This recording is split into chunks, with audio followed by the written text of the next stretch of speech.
ప్రార్థన చేద్దాం.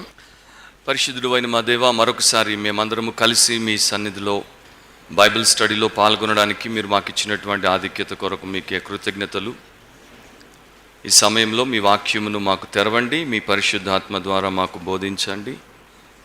తద్వారా మేమందరము క్షేమాభివృద్ధి పొందినట్లు, మీ సత్యములో స్థాపింపబడినట్లు కృప చూపించమని, ఆటంకములన్నింటినీ దూరపరచండి, మీ ఆత్మ కార్యమును మాత్రమే జరిగించమని యేసు ప్రభు నామమును అడిగి ప్రార్థిస్తున్నాం తండ్రి, ఆమెన్. దానియేలు గ్రంథము 2వ అధ్యాయము 31వ వచనం నుండి 49వ వచనం వరకు నేను చదువుతాను, మీరు గమనించండి. దానియేలు 2వ అధ్యాయము 31 నుండి 49 వరకు. డానియల్ 2:31-49. రాజా తాము చూచుచుండగా బ్రహ్మాండమగు ఒక ప్రతిమ కనబడిను గదా. ఈ గొప్ప ప్రతిమ మహాప్రకాశమును భయంకరమునైన రూపమును గలదై తమరి ఎదుట నిలిచెను. ఆ ప్రతిమ యొక్క శిరస్సు మేలిమి బంగారుమయమైనదియు, దాని రొమ్మును భుజములను వెండివియు, దాని ఉదరమును తొడలను ఇత్తడివియు, దాని మోకాళ్ళు ఇనుపవియు, దాని పాదములలో ఒక భాగము ఇనుపదియు ఒక భాగము మట్టిదియు నై ఉండెను. మరియు చేతి సహాయము లేక తీయబడిన ఒక రాయి ఇనుమును మట్టియు కలిసిన ఆ ప్రతిమ యొక్క పాదముల మీద పడి దాని పాదములను తుత్తునీయులుగా విరుగగొట్టినట్టు తమకు కనబడిను. అంతటా ఇనుమును మట్టియు ఇత్తడియు వెండియు బంగారమును ఏకముగా దంచబడి కళ్ళములోని చెత్తవలే కాగా వాటికి స్థలము ఎచ్చటను దొరకకుండా గాలి వాటిని కొట్టుకొని పోయెను. ప్రతిమను విరుగగొట్టిన ఆ రాయి సర్వభూతలమంతా మహాపర్వతమాయెను. తాము కనిన కల ఇదే, దాని భావము రాజు సముఖమున మేము తెలియజెప్పెదము. రాజా, పరలోకమందున్న దేవుడు రాజ్యమును అధికారమును బలమును ఘనతయు తమరికి అనుగ్రహించి ఉన్నాడు. తమరు రాజులకు రాజై ఉన్నారు. ఆయన మనుష్యులు నివసించు ప్రతి స్థలమందును మనుష్యులనేమి భూజంతువులనేమి ఆకాశ పక్షులనేమి అన్నింటినీ ఆయన తమరి చేతికి అప్పగించి ఉన్నాడు. వారందరి మీద తమరికి ప్రభుత్వమును అనుగ్రహించి ఉన్నాడు. తామే ఆ బంగారు శిరస్సు. తాము చనిపోయిన తరువాత తమరి రాజ్యము కంటే తక్కువైన రాజ్యం ఒకటి లేచును. అటు తరువాత లోకమంతా ఏలునట్టి 3వ రాజ్యం ఒకటి లేచును. అది ఇత్తడి వంటిదగును. పిమ్మట 4వ రాజ్యం ఒకటి లేచును. అది ఇనుము వలె బలముగా ఉండును. ఇనుము సమస్తమైన వాటిని దంచి విరుగగొట్టున్నది కదా. ఇనుము పగలగొట్టునట్లు అది రాజ్యములన్నింటినీ పగలగొట్టి పొడి చేయును.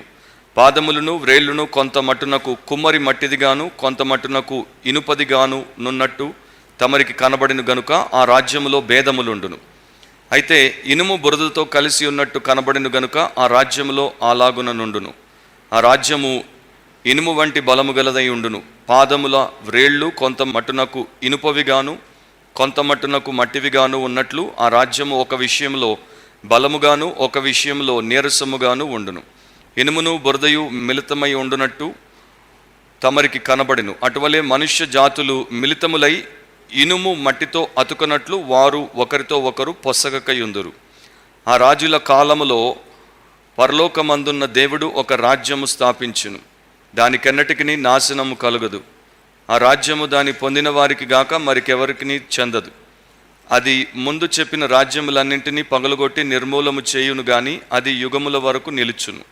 చేతి సహాయము లేక పర్వతము నుండి తీయబడిన ఆ రాయి ఇనుమును ఇత్తడిని మట్టిని వెండిని బంగారమును పగలగొట్టగా తమరు చూచితిరే. ఇందువలన మహాదేవుడు ముందు జరగబోవు సంగతి రాజునకు తెలియచేసి ఉన్నాడు. కళ నిశ్చయము దాని భావము నమ్మదగినది అని దానియేలు రాజుతో చెప్పెను. అంతటా రాజగు నెబుకద్నెజరు దానియేలునకు సాష్టాంగ నమస్కారము చేసి అతని పూజించి నైవేద్య ధూపములు అతనికి సమర్పింప ఆజ్ఞాపించెను. మరియు రాజు, ఈ మర్మమును బయలుపరచుటకు నీవు సమర్థుడవైతివే. నీ దేవుడు దేవతలకు దేవుడును రాజులకు ప్రభువును మర్మములు బయలుపరచువాడునై ఉన్నాడని దానియేలునకు ప్రత్యుత్తరం ఇచ్చెను. అప్పుడు రాజు దానియేలును బహుగా హెచ్చించి అనేక గొప్ప దానములిచ్చి అతనిని బబులోను సంస్థానమంతటి మీద అధిపతినిగాను బబులోను జ్ఞానులందరిలో ప్రధానునిగాను నియమించెను. అంతట దానియేలు రాజునొద్ద మనవి చేసుకొనగా రాజు షద్రక్ మేషాకు అబేద్నెగోయను వారిని బబులోను సంస్థానం మీద విచారణకర్తలనుగా నియమించెను. అయితే దానియేలు రాజు సన్నిధిని ఉండెను. సో ఈ 2వ అధ్యాయంలో చాలా పెద్ద భాగం ఇది. ఆ భాగం అంతటిని కూడా మనం ఈ 1 గంటలో పూర్తి చేసే ప్రయత్నం చేస్తాము. నేను మొత్తం అంతా చెప్పడానికి దేవుడి చేత పిలువబడలేదు. నేను చెప్పేంత నేను చెప్తాను, మిగతాది మీరు వ్యక్తిగతంగా దేవుని వాక్యాన్ని పఠించి నేర్చుకోవడానికి మీకు పరిశుద్ధాత్మ దేవుడి సహాయము ఉంటుంది.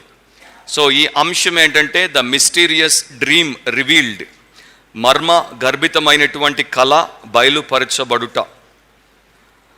31 నుండి 49 వరకు దానికి సంబంధించినటువంటి వివరాలన్నీ కూడా దానియేలు ద్వారా దేవుడు విస్తృతంగా రాయించాడు. ప్రపంచమంతటి మీద ఒక శక్తివంతమైనటువంటి రాజు, తిరుగులేనటువంటి రాజు పరిపాలిస్తున్నటువంటి కాలంలో, ఆయన యొక్క ప్రభావము పెరుగుతున్నటువంటి సమయంలో ఆయనకు ఒక కళ రావడం, ఆ కళ ఆయనను విపరీతమైనటువంటి కలతకు గురి చేయడం, ఆయన చెమటలు పట్టి వణికిపోయేటువంటి స్థితికి రావడం, దాని యొక్క మరి ఆ కళ ఏంటో, కళ యొక్క భావం ఏంటో చెప్పాలని దేశమంతటికి ఒక ఆజ్ఞను ఆయన ఇవ్వడం, చెప్పనటువంటి వారు ఎంతటి వారైనా సరే ఆ దేశాన్ని నడిపించేటువంటి జ్ఞానుల సమూహం అంతటిని కూడా మరణానికి అప్పగిస్తానని ఆయన శాసించాడంటే ఆ కళ యొక్క ఇన్ఫ్లుయెన్స్ లేకపోతే దాని యొక్క ప్రభావము ఆ రాజు అయినటువంటి నెబుకద్నెజర్ మీద ఎంత పడిందో మనందరం అర్థం చేసుకోవచ్చు. ఈ కళ అతడు ఇంకా అన్నింటినీ మర్చిపోయి ఆయన జీవితంలో దీనిని తెలుసుకోవడమే ముఖ్యమైనదిగా పెట్టుకున్నట్లు ఆయన మార్పు చెందాడు. అలాంటి సమయంలో దేవుడు దానియేలు అనేటువంటి తన ప్రియదాసుడికి అనుగ్రహాన్నిచ్చి కళ యొక్క భావాన్ని తెలియచేశాడు. దాన్నే ఇక దానియేలు రాజుగారి దగ్గరికి వచ్చి చెప్పడానికి సిద్ధపడ్డాడు. ఆ సమయంలో మనము ఈ యొక్క భాగాన్ని చూస్తున్నాం. సో దీని అంతట్లో కూడా మరలా మనం జ్ఞాపకం చేసుకోవాల్సింది ఏంటంటే, దేవుడు చాలా గంభీరమైనటువంటి వాడు, ఆయన యొక్క ఆలోచనలు ఎంతో ఉన్నతమైనటువంటివి. మానవులతో, మానవ చరిత్రతో ఆయనకున్నటువంటి సంబంధాన్ని, ఆయన వ్యవహరించేటువంటి విధానాన్ని మనం చూసినప్పుడు ఆశ్చర్యపోకుండా ఉండలేం. 3 విషయాలు ఈ భాగంలో మనం చూడొచ్చు. మొట్టమొదటిది ఏంటంటే the introduction of the dream, కళను పరిచయము చేయుట. అది మనకు 31 నుండి 35వ వచనం వరకు కనబడుతుంది. నేను ఆల్రెడీ ఒకసారి ఆ భాగమంతా చదివాను కనుక మొత్తం వచనాలన్నీ మరలా చదవను. కాకపోతే ఎక్కడ అవసరమో అది నేను చదువుతుంటాను. మీరు రాసుకునేవారు మీరు రాసుకోండి. మరి ఈ రోజున కొంత మనము నింపాదిగా వెళ్ళాల్సి ఉంటుంది, ఎందుకంటే దాంట్లో అలాంటి ముఖ్యమైనటువంటి చారిత్రాత్మక విషయాలు, ప్రవచనాత్మకమైనటువంటి విషయాలు ఉన్నాయి. 31 నుండి 35 వరకు ఇంట్రొడక్షన్ ఆఫ్ ద డ్రీమ్, కళ యొక్క పరిచయం. ఈ కళ దేవుడు తన ప్రవక్త అయినటువంటి దానియేలుకు ఇవ్వలేదు, లేకపోతే ఆ సమయంలో ఇశ్రాయేలు దేశంలో ఉన్నటువంటి ఆయన యొక్క యాజకులకు ఇవ్వలేదు. ఒక అన్యుడు, దేవుడిని సరిగ్గా ఎరుగనటువంటి దుర్మార్గపు రాజుగా పేరుగాంచినటువంటి నెబుకద్నెజర్కి, ఒక పేగన్ రూలర్కి దేవుడు ఈ కళనిచ్చాడు. ఒకవేళ ప్రవక్తకో పరిచారకునికో దేవుడి కళనిచ్చి ఉంటే, వారు వచ్చి ఈ కళ వివరాలు రాజుగారికి చెప్పి ఉంటే రాజుగారు వాటిని పట్టించుకునేవారు కారు. వాటిని సింపుల్గా ఆయన త్రోసిపుచ్చేసేవారు. కాకపోతే ఇది ఆయన రాజ్యముతో ప్రారంభమై భవిష్యత్తు రాజ్యాలకు సంబంధించి ముడిపెట్టబడినటువంటి ముఖ్యమైనటువంటి విషయం కనుక ఆయనకే ఈ కళ ఇస్తే ఆయన యొక్క దృష్టిని అంతటిని కూడా ఆకర్షించి ఆ యొక్క దేశాన్ని, ఆ తర్వాత రాబోయేటువంటి జనాంగాన్ని సిద్ధపరచొచ్చు అని దేవుడు భావించి ఆ ప్రకారం ఆ పని చేశాడు. నా దీంట్లో మనం గమనించేటువంటి ఒక ముఖ్యమైనటువంటి విషయం ఏంటంటే, దేవుడు అనుకుంటే ప్రపంచంలో ఏ స్థాయి మనిషినైనా, ఏ సమయంలోనైనా, ఏ స్థితిలో ఆ వ్యక్తి ఉన్నా వెంటనే చిటుక వేసే అంతట్లోపల దేవుడు ఆ వ్యక్తి యొక్క దృష్టిని తన వైపు ఆకర్షించగలడు. సో దేవుడు సార్వభౌముడు, సర్వాధికారి అయినటువంటి దేవుడు. ఆయన అనుకుంటే చేయలేనిది ఏమీ లేదు. కాకపోతే మనం అనుకున్నట్టు ఆయన పని చేయడు.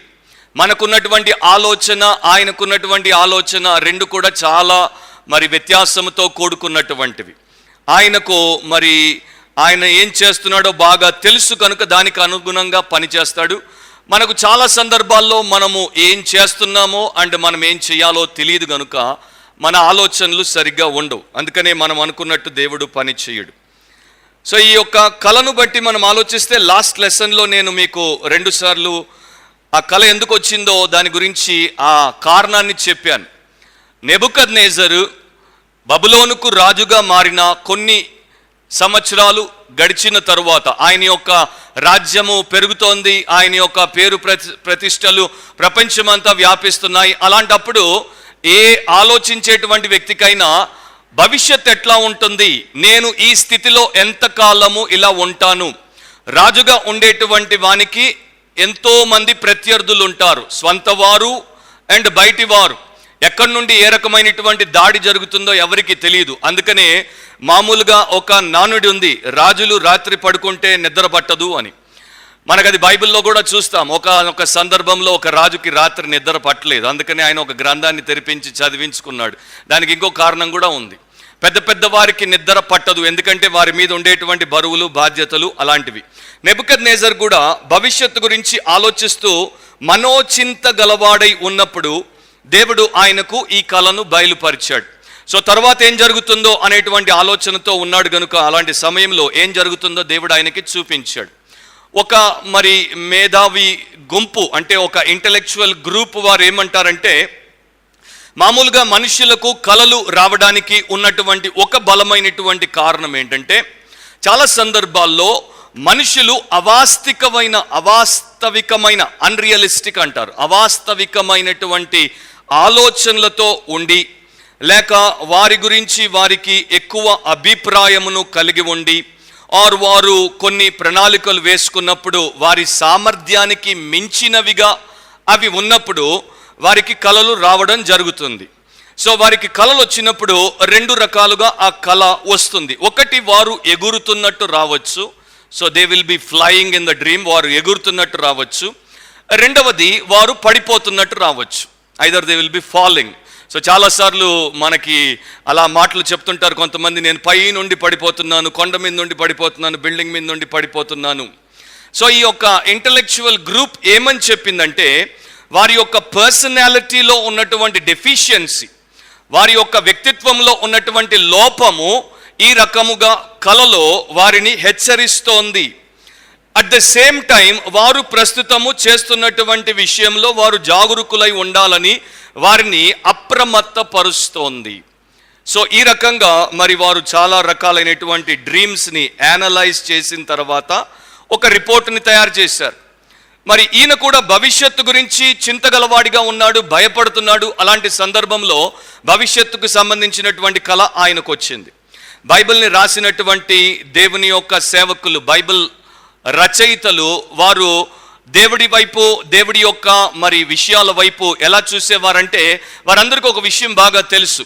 మన దేవుడు డైనామిక్ దేవుడు, స్టాటిక్ దేవుడు కాదు. డైనామిక్ అంటే చలనశీలి, లేకపోతే క్రియాశీలి. ఆయన ఎప్పుడు కూడా పని చేసేటువంటి వాడు, ఆయన జీవము గలవాడు, ఆయన మృతుడైనటువంటి వాడు కాడు. సో ఈ దేవుని యొక్క కార్యాలన్నీ కూడా ఆ ప్రకారమే ఉంటాయి. అందుకనే బైబిల్ ఒక స్టాటిక్ బుక్ కాదు, అదొక డైనామిక్ బుక్ అన్నమాట. దాంట్లోనికి వెళ్ళగానే అది మనతో ముచ్చటించడం, మనతో అది వ్యవహరించడం, మనలో పనిచేయడం అనేది ప్రారంభమవుతుంది. ఆ రకంగా వారు దేవుడిని, చరిత్రలో దేవుడు చేసినటువంటి విషయాలను చూసినప్పుడు వారు కేవలము వారిని ప్రేక్షకులుగా ఎంచుకోలేదు, స్పెక్టేటర్స్ అనుకోలేదు. వారు ఏ రకంగా చూశారంటే, దేవుడు ఎలా పనిచేస్తున్నాడో మేము చూసినప్పుడు ఆయనతో మేము వెళ్ళడానికి, ఆయనతో అనుసంధానం అవ్వడానికి మమ్మల్ని ఆయన ప్రేరేపించినప్పుడు మేము లోబడుట మంచిది అనుకున్నారు. ఆయన జీవాన్ని లేక మరణాన్ని లేక తరువాత తుది గమ్యాన్ని వారికి ఆ యొక్క వాక్యంలో చూపించినప్పుడు దానికి అనుగుణంగా వారి జీవితాలను వారు మలుచుకుంటూ వెళ్ళేవారు. మనం కూడా అదే చేస్తే దానియేలు ద్వారా ఈ యొక్క చారిత్రాత్మకమైనటువంటి విషయాల ద్వారా మేలును పొందుతాం.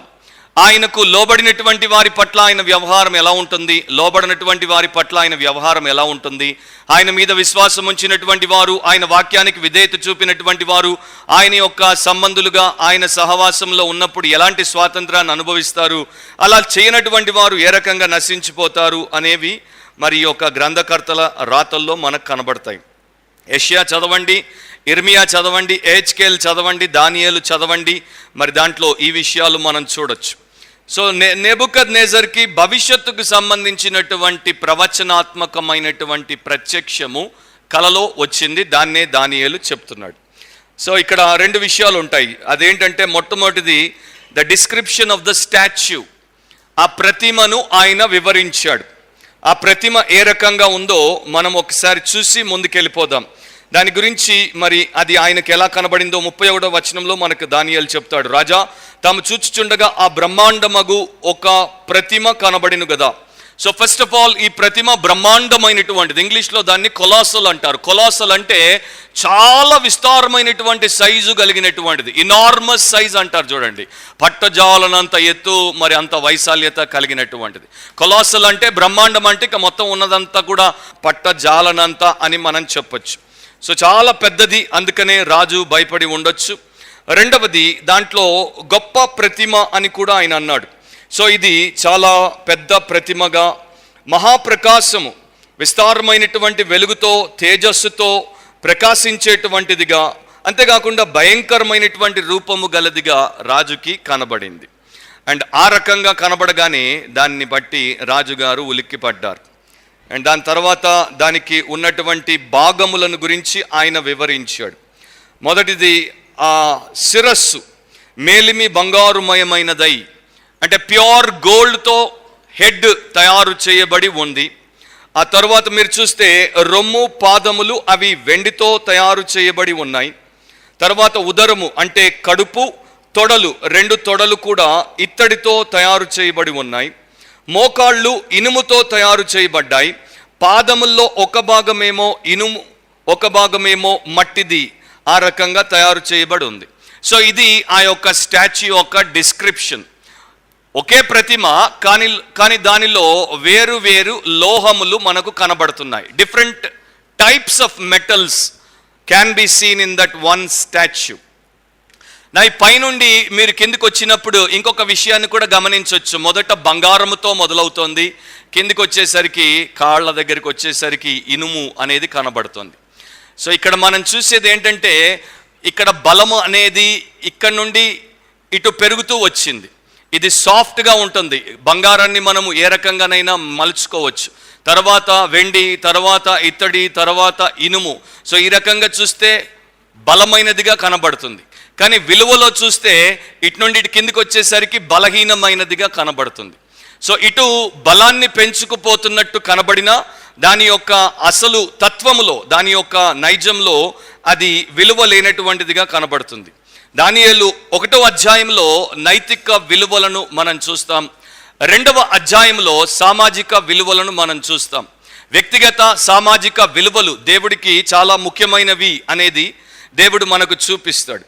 అండ్ ఇక్కడ ఇంకొక విషయాన్ని కూడా మనం చెప్పచ్చు. ఎవల్యూషన్ థియరీ అంటే తెలుగులో ఏదో అంటారు దాన్ని, జీవ పరిణామ సిద్ధాంతము. దాని ప్రకారం మనం పోతే ఉన్నది ఉత్పన్నమైన తర్వాత బలపడుతూ వెళ్ళిపోవాలి. అంటే అది మరి అడ్వాన్స్ అవ్వాలి, ప్రోగ్రెస్ అవ్వాలి, స్ట్రాంగ్గా ఉండాలి. కానీ ఇక్కడ ఎవల్యూషన్ అనేది సరైనది కాదు అని చెప్పడానికి బలమైనది బలహీనమైతూ, విలువ తగ్గిపోతూ, డీగ్రేడ్ అయిపోతూ, మరి కిందికి దిగజారిపోతూ పోతున్నట్లు మనం చూడొచ్చు. సో మొట్టమొదటిది ఏంటంటే డిస్క్రిప్షన్ ఆఫ్ ద స్టాచ్యూ, దాని యొక్క వర్ణన. రెండవది the destruction of the statue, దాని యొక్క నాశనం, లేకపోతే దాన్ని పూర్తిగా తుతునియలుగా చేయుట గురించి చెప్పాడు. 34 నుండి 35 వరకు చదివితే అది కనబడుతుంది. చేతి సహాయము లేకుండా తీయబడినటువంటి ఒక రాయి ఇనుము మట్టి కలిగినటువంటి పాదముల మీద పడింది, పాదములను తుత్తునీలుగా విరగొట్టింది. ఆ తర్వాత ఇనుము మట్టి ఇత్తడి వెండి బంగారం ఏకముగా దంచబడి కళ్ళములో చెత్తలాగా కాగా వాటికి స్థలము ఎచ్చట దొరకకుండా గాలి వాటిని కొట్టుకొని పోయింది. సో ఈ రాయి చేతి సహాయము లేకుండా తీయబడినటువంటి రాయి, ఒక పెద్ద రాయి. మరి చేతి సహాయం లేకుండా అంటే మానవ సహాయం లేకుండా, మానవ ప్రమేయం లేకుండా, భూ సంబంధమైనటువంటి వారి యొక్క సహాయం లేకుండా, సహకారం లేకుండా, పర సంబంధమైనటువంటి ఒక మరి సహాయముతో ఆ రాయి ఈ యొక్క ప్రతిమను సంపూర్ణంగా చూర్ణము చేసేసింది. అండ్ ఇది ఆ తర్వాత ఏమైంది, ఆ రాయి సర్వభూతలమంతా మహాపర్వతమాయను. చిన్నదిగా వచ్చింది కానీ తర్వాత భూమి అంతా కూడా పట్టేంత పెద్ద పర్వతముగా మారిపోయింది. ఇక్కడ విషయాన్ని మనం గమనించాలి. బబులోనీయులు అన్య మతస్థులు, వారు విగ్రహారాధికులు. వారు భూమిని గురించి ఒక అభిప్రాయాన్ని, బలమైనటువంటి విశ్వాసాన్ని కలిగి ఉండేవారు. వారు అనుకునేవారు భూమి అంతా కూడా ఒక పర్వతము, the whole earth is a mountain. అందుకనే వారి భాషలో, కల్దీల భాషలో భూమిని వారు ఈ కుర్ అని పిలిచేవారు. ఈ కుర్ అంటే మౌంటైన్ హౌస్, పర్వత నివాస స్థలము. సో భూమి అంతా కూడా పర్వతము అని నమ్ముకునేటువంటి వారికి దేవుడు ఆ రాజుగారికి అలాంటి ఒక కళను చూపించాడు. అంటే ఆయన యొక్క దృష్టిని వెంటనే ఆకర్షించాడు అండ్ దేవుడు ఆయన వెన్నులో వణుకు పుట్టించాడు అనేది మనకు అర్థమైపోతుంది. పాత నిబంధనలో మీకు అందరికి జ్ఞాపకం ఉండొచ్చు, దేవుని యొక్క హృదయానుసారుడైనటువంటి దావీదు ఒక పెద్ద గొల్యాతు లాంటి వ్యక్తిని చంపడానికి చిన్న ఎవరు ఊహించినటువంటి సాధనాన్ని వినియోగించాడు. ఒడిసెల తీసుకున్నాడు, ఒక చిన్న నునుపు రాయిని తీసుకున్నాడు.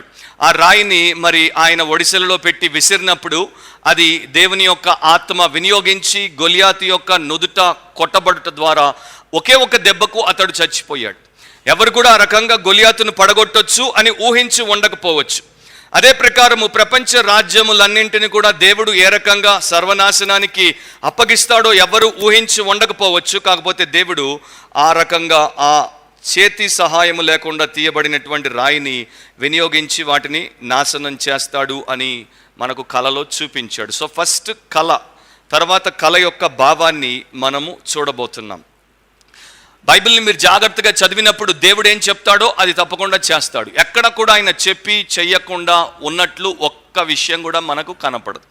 అందుకని యేసుప్రభు అన్నాడు, భూమి ఆకాశములు గతించిపోవును కానీ దేవుని వాక్యములో నుండి ఒక హల్లు కానీ ఒక పొల్లు కానీ గతించిపోదు. అది నాకేం నేర్పిస్తుంది? సో నేను దేవుడి వాక్యంతో చాలా జాగ్రత్తగా వ్యవహరించాలి. దేవుడి వాక్యం ఎదుటకు నేను వచ్చినప్పుడు వణికేటువంటి వ్యక్తిగా ఉండాలి. నన్ను నేను తగ్గించుకోవాలి. నా ఆలోచనలను తీసి దేవుని యొక్క పాదముల దగ్గర పెట్టాలి. నా ఆశయాలు దేవుడి పాదముల దగ్గర పెట్టాలి. నా యొక్క ప్రణాళికలు ఆయన దగ్గర పెట్టాలి. ఎందుకంటే నావి అంత మంచివి కావు. నాకు మేలు చేయొచ్చు, చేయకపోవచ్చు, కానీ ఆయనవి చాలా శ్రేష్టమైనవి. ఆయనవి నాకు ఎప్పుడు కూడా మేలే చేస్తాయి. ఇద్దరు పాపలు మాట్లాడుకుంటున్నారు. సో ఒక పాప ఇంకొక పాపతో చెప్పిందంట, నా దగ్గర 10 సెంట్లు ఉన్నాయని. వెంటనే రెండో పాప అడిగింది, ఏది నాకు ఒకసారి చూపించు అని. వెంటనే ఆ పాప చేయి తెరిచి చూపించినప్పుడు దాంట్లో 5 సెంట్లు మాత్రమే కనబడింది. సో పక్క పాప నవ్వేసి అందంట, నీ దగ్గర 5 సెంట్లే ఉన్నాయి కానీ నువ్వు 10 సెంట్లు ఉన్నాయని చెప్తున్నావు అంటే, అప్పుడు ఆ మందంట, ఉదయమే మా డాడీ చెప్పాడు ఇంకొక 5 సెంట్లు రాత్రి వచ్చి ఇస్తానని. సో నా దగ్గర చేతిలో 5 సెంట్లు ఉన్నాయి, డాడీ చెప్పాడు రాత్రి 5 సెంట్లు ఇస్తాడని. సో తప్పకుండా మా డాడీ చెప్పింది చేస్తాడు కనుక నా దగ్గర ఎన్నున్నాయి? 10 సెంట్లు ఉన్నాయి. నీతిమంతుడు ఎట్లా బ్రతుకుతాడు? విశ్వాస మూలముగా బ్రతుకుతాడు. విశ్వాసం అనేది వెలిచూపును బట్టి నడుచుకునేది కాదు. విశ్వాసం అనేది నిరీక్షింపబడు వాటి యొక్క నిజస్వరూపం మీద ఆధారపడేటువంటిది. సో దాన్ని బట్టి దానియేలు ఈ కలను నమ్మాడు కనుక దేవుడు భవిష్యత్తులో ఇది నిజముగా జరిపించుటకు సమర్థుడు, నమ్మదగిన వాడు అని ఎరిగాడు కనుకనే రాజుగారి దగ్గరికి వచ్చి దాని గురించి మాట్లాడడం మొదలుపెట్టాడు. రెండవది, the interpretation of the dream, కళ యొక్క భావమును తెలియచెప్పుట. 36వ వచనం నుండి 45వ వచనం వరకు ఆ పెద్ద భాగం అంతా కూడా కళ యొక్క భావమును తెలియచేయుట, దాని గురించి రాయబడినటువంటి విషయాలు ఉంటాయి. మీరు 36 చదివితే, తాము కనిన కళ ఇదే, దాని భావము రాజు సముఖమున మేము తెలియజెప్పేదాం. ఇక్కడ మేము అంటున్నాడు, వి అంటున్నాడు, ఐ అనట్లేదు. దానియేలుకు దేవుడు కళ యొక్క భావమును బయలుపరిచాడు, అది మనందరికీ తెలుసు. కానీ ఎందుకని దానియేలు నేను చెప్తాను అని అనకుండా మేము చెప్తాము అని అంటున్నాడు? వి అని ఎందుకు అంటున్నాడు?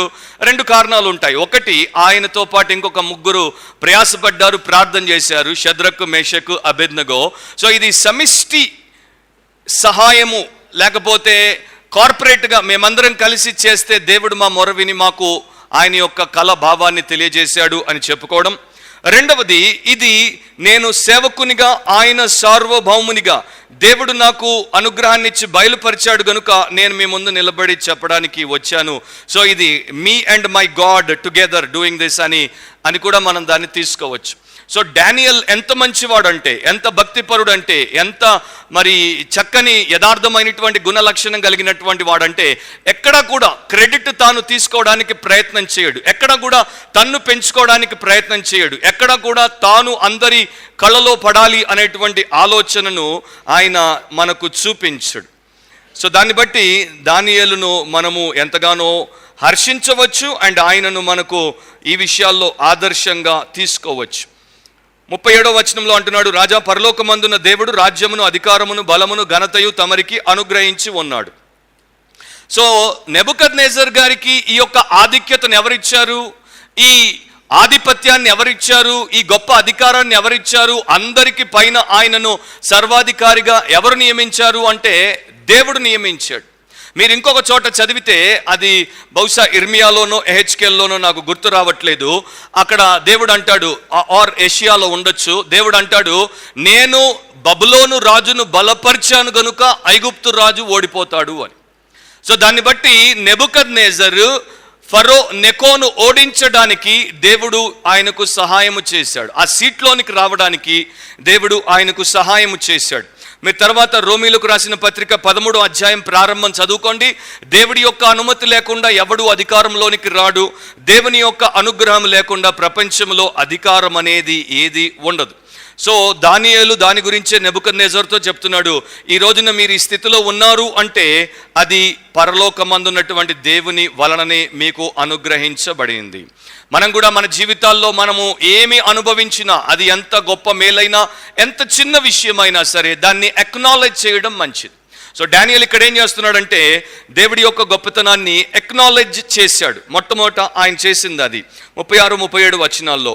ఇక 38వ వచనం నుండి మనం చూస్తే ఆ డ్రీమ్ యొక్క ఇంటర్ప్రిటేషన్ని అనౌన్స్ చేస్తున్నాడు. సో మొదటిది అక్నాలెడ్జ్మెంట్ అయితే, రెండవది announcement, the kingdoms of this world and the future, రాబోయేటువంటి భవిష్యత్తు అండ్ లోక రాజ్యముల పరిస్థితుల గురించి చెప్తున్నాడు. మొదట శిరస్సు గురించి మాట్లాడాడు. 38వ వచనంలో రెండవ భాగాన్ని మనం తీసుకుంటే, తామే ఆ బంగారపు శిరస్సు అని నెబుకద్నెజర్కి చెప్పాడు. సో ఈ యొక్క శిరస్సు, ఆ రాజ్యము బబులోను రాజ్యము అని మనకు అర్థమైపోయింది. అదొకటి మాత్రం ఖచ్చితంగా మనం చెప్పొచ్చు.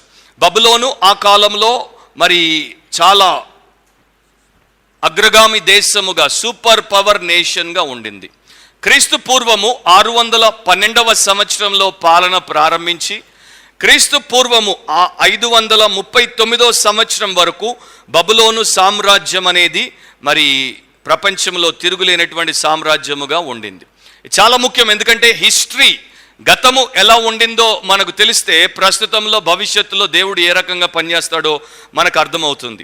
నా బబులోనును బంగారపు రాజ్యముగా, లేకపోతే ఆ యొక్క రాజుగారే దాని యొక్క బంగారముతో కూడినటువంటి శిరస్సుగా ఎందుకు పేర్కొనబడ్డాడంటే, రెండు కారణాలు ఉన్నాయి. బబులోన్లో విస్తృతంగా బంగారం ఉండేది, అండ్ వారి యొక్క గుళ్ళు బంగారంతో కట్టేవారు, వారి యొక్క విగ్రహాలు బంగారంతో పెట్టేవారు.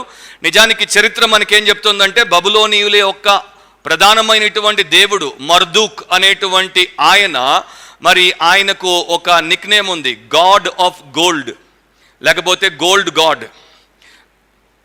వేరే వేరే సమాజాల్లో కూడా మీరు ఆలోచిస్తే కొందరు మీకు జ్ఞాపకం రావచ్చు. సో సిమిలారిటీస్ మనకు ప్రపంచవ్యాప్తంగా ఉన్నటువంటి మానవ సమాజాల్లో వారు ఏర్పరచుకున్నటువంటి మతాల్లో కనబడుతూ ఉంటాయి. సో ఈ రకంగా నెబుకద్నెజరు ఆ యొక్క తిరుగులేనటువంటి శక్తివంతమైనటువంటి సామ్రాజ్యానికి రాజుగా ఉన్నాడు గనుక ఆయన బంగారపు శిరస్సుతో పోల్చబడ్డాడు. కానీ బబులోను అనేది ఎప్పుడు ప్రారంభమైంది? చారిత్రాత్మకంగా చెప్పుకుంటే నెబుకద్నెజర్ కన్నా కొంత ముందు, మరి తర్వాత నెబుకద్నెజర్ హయాంలో అది గొప్ప రాజ్యంగా ఎంచబడింది. కానీ అసలు మనం బ్యాక్గ్రౌండ్కి వెళ్ళిపోయి చూస్తే, ప్రపంచంలో ఆదికాండం 1-2 మనం చదివినప్పుడు దేవుడు తన రాజ్యాన్ని ప్రారంభించాడు. కానీ ఆదికాండం 3వ అధ్యాయంలోనికి వచ్చేసరికి మానవుడు పాపం చేసి దేవుని యొక్క రాజ్యము నుండి వైదొలిగిపోయాడు. ఆదికాండం 4వ అధ్యాయానికి వచ్చేసరికి మానవ సామ్రాజ్యానికి బీజం పడింది. ఆదాము యొక్క దుష్టుడైనటువంటి కుమారుడైనటువంటి కయీను పోయి మొట్టమొదటిసారి ఒక పట్టణాన్ని కట్టాడు. ఆదికాండం 11వ అధ్యాయానికి వస్తే కొంతమంది షీనారు అనేటువంటి ప్రాంతానికి వెళ్ళారు. ఆ షీనారే బబులోను అనేటువంటి దానికి మారు పేరు. షీనారుకి వెళ్ళి అక్కడ వారందరూ ఏమన్నారు, మనము పేరు సంపాదించుకుందాము రండి అని ఆకాశమును అంత మట్టుకు అంటేటువంటి ఒక గోపురం కడదామని చెప్పి వారి యొక్క ప్రయత్నాన్ని ప్రారంభించారు. ఇది ఆదికాండం 11వ అధ్యాయం. ఇమీడియట్గా దేవుడు రెస్పాండ్ అయ్యాడు. ఆదికాండం 12వ అధ్యాయంలో ఆ కల్దీయుల ఊర్ అంటే బబులోనియా అనేటువంటి ప్రాంతం నుండి అబ్రహాం అనేటువంటి వ్యక్తిని బయటికి తీసుకుని వచ్చాడు.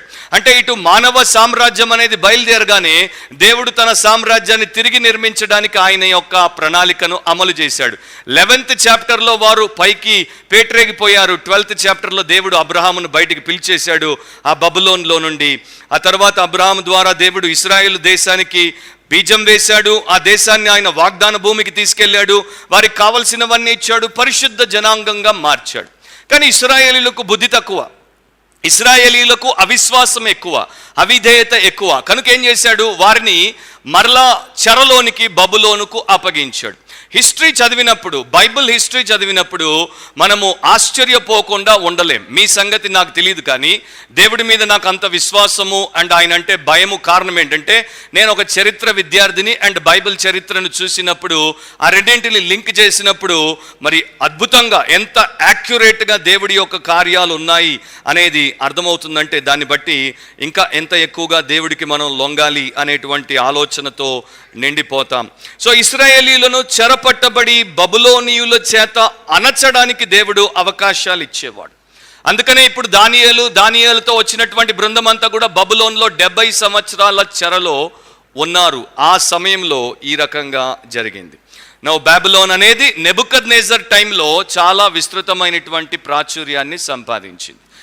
7 వండర్స్ ఆఫ్ ద వరల్డ్ అంటారు కదా, ఏన్షియంట్ 7 వండర్స్లో, అంటే ఇప్పుడు మోడర్న్ 7 వండర్స్లో తాజ్మహల్ని కూడా పెట్టారు, కానీ పురాతనమైనటువంటి 7 ప్రపంచ అద్భుతాల్లో హ్యాంగింగ్ గార్డెన్స్ అనేది ఒకటి ఉండేది. బాబిలోన్లో నెబుకద్నెజర్ హయాంలో హ్యాంగింగ్ గార్డెన్స్ అనేవి కట్టబడ్డాయి. అంటే ఒక ఉద్యానవనము, అది మరి పైన ఊగులాడుతూ ఉంటుంది. ఎట్లా ఉంటుందో నాకు తెలియదు.